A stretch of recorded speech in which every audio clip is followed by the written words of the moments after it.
Assalamualaikum warahmatullahi wabarakatuh. Hai, apa kabar semuanya? Semoga kalian dalam keadaan sehat walafiat dan tetap semangat mengikuti pembelajaran jarak jauh. Pernahkah kalian mendengar dua kata yang mirip akan tetapi maknanya jauh berbeda? Nah, hanya mirip loh ya.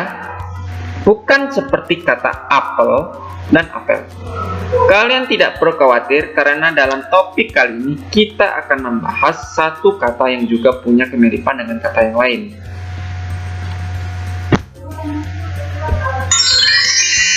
Menurut kalian, apa yang akan kita bahas kali ini? Ikhtiar atau ikhtisar?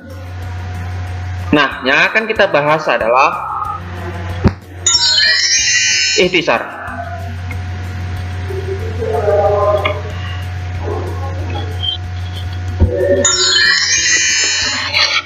Ikhtisar, teks yang dibuat secara ringkas berdasarkan teks aslinya.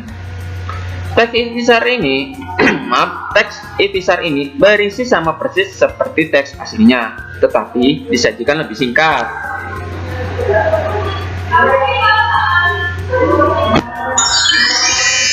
Ikhtiar. Sedangkan ikhtiar adalah upaya yang dilakukan untuk mendapatkan hasil yang kita inginkan.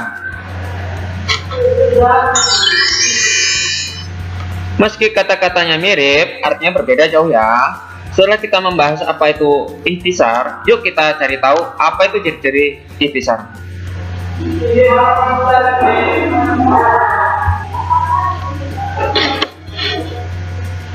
Nah, dalam membuat ikhtisar, kita tidak dibatasi kuantitas panjang atau pendeknya teks ikhtisar yang dibuat. Karena inti dari ikhtisar yaitu memendekkan teks aslinya tanpa menghilangkan atau mengubah esensi teks aslinya.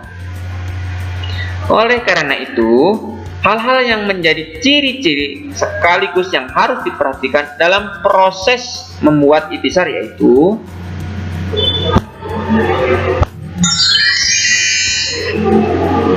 dapat menggunakan kata-kata yang dipilih sendiri asalkan tidak menyimpang dari inti.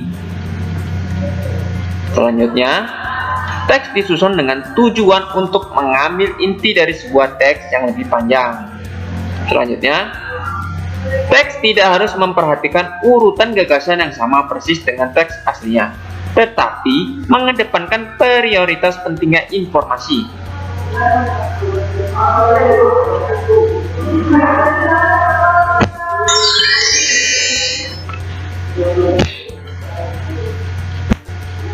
Selanjutnya, kita bahas tentang fungsi atau kegunaan ikhtisar.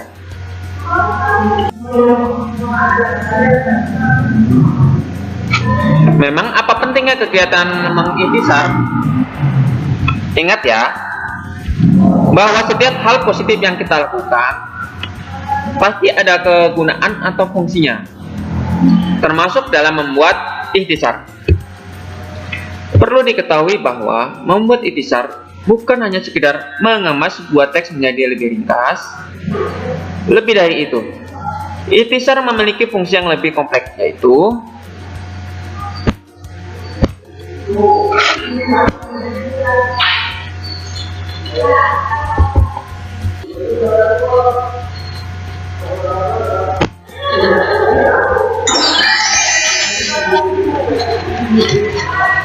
fungsi ikhtisar melatih memahami sebuah buku atau sebuah karangan.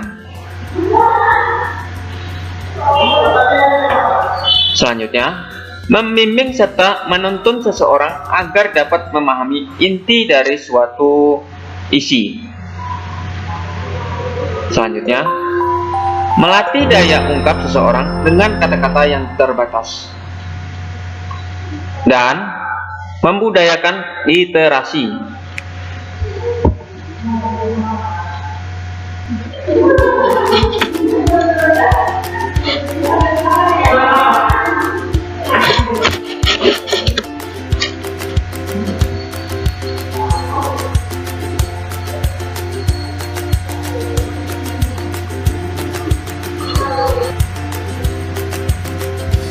Nah, Demikian materi kita kali ini. Semoga kalian dapat memahami dengan baik. Sampai ketemu di video selanjutnya. Wassalamualaikum warahmatullahi wabarakatuh.